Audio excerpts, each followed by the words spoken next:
संपत्ति का बंटवारा। एक गांव में एक वृद्ध जमींदार रहता था। उसकी बहुत उम्र हो चली थी। एक बार जब वह बीमार पड़ा तो उसे लगा कि अब उसके जाने का समय आ गया है। उसके 3 पुत्र थे। उसने तीनों को अपने पास बुलवाया। जब तीनों पुत्र वृद्ध व्यक्ति के पास एकत्रित हुए तो वो बोला, पुत्रों, लगता है मेरा जाने का समय आ गया है। मैंने तुम्हें एक बात बताने के लिए अपने पास बुलाया है। जब मैं मर जाऊं तो तुम लोग मेरे पलंग के नीचे की जमीन खोद लेना।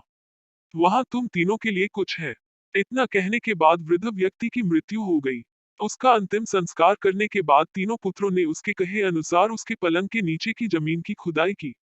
खुदाई में उन्हें 3 कटोरे मिली, जो एक के ऊपर एक रखे हुए थे।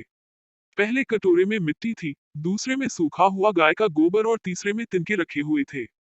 साथ ही उन्हें 10 सोने के सिक्के भी मिले। तीनों पुत्रों को 3 कटोरों और 10 सोने के सिक्कों की पहेली का अर्थ समझ नहीं आया, लेकिन उन्हें इतना अवश्य समझ आ गया कि ऐसा करने के पीछे उनके पिता का अवश्य कोई प्रयोजन रहा होगा।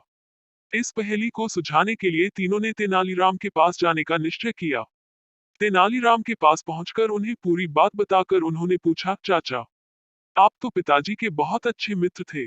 क्या मृत्यु पूर्व पिताजी ने इस बारे में आपसे कोई चर्चा की थी? नहीं तो, तेनालीराम ने उत्तर दिया, किंतु तुम्हारे पिताजी पहेलियों के बहुत शौकीन थे। इसलिए शायद वे पहेली में अपनी बात कह गए हैं। मुझे थोड़ी देर सोचने दो। हो सकता है मैं इस पहेली को बूझ लूं। तीनों लड़के शांति से तेनालीराम के पास बैठ गए और तेनालीराम सोच में डूब गए। कुछ देर बाद तेनालीराम की आंखें खुशी से चमक उठी और वह बोले, मुझे पता चल गया कि इस पहेली का क्या अर्थ है। तो चाचा जी जल्दी से हमें भी उसका अर्थ बता दो। तीनों पुत्र बोले, तो सुनो, तेनालीराम कहने लगा, तीनों कटोरों के आकार को देखो। सबके आकार भिन्न हैं। इन 3 कटोरों के माध्यम से तुम्हारे पिता ने अपनी संपत्ति का बंटवारा तुम तीनों के मध्य किया है। सबसे बड़ा कटोरा सबसे बड़े पुत्र की मिली संपत्ति को दर्शा रहा है। उसमें मिट्टी भरी है, अर्थात तुम्हारे पिता के सारे खेत सबसे बड़े पुत्र को मिलेंगे। दूसरा कटोरा मंझले पुत्र को मिली संपत्ति को दर्शा रहा है। उनमें गाय का सूखा गोबर है, अर्थात सारे मवेशी मंझले पुत्र को मिलेंगे।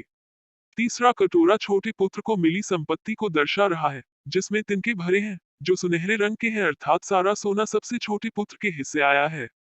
इतना कहकर तेनालीराम चुप हो गया।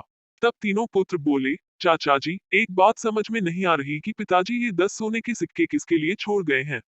ये मेरा मेहताना है। तुम्हारे पिता कोई भी काम मुफ्त में नहीं करवाते थे। उन्हें मालूम था कि उनकी पहेली का अर्थ पूछने तुम लोग मेरे पास आओगे, इसलिए मेरा मेहताना छोड़ गए हैं। तेनालीराम ने उत्तर दिया। तीनों पुत्रों को अपने पिता की पहेली का उत्तर मिल चुका था। उन्होंने तेनालीराम को 10 सोने के सिक्के दिए और लौट गए।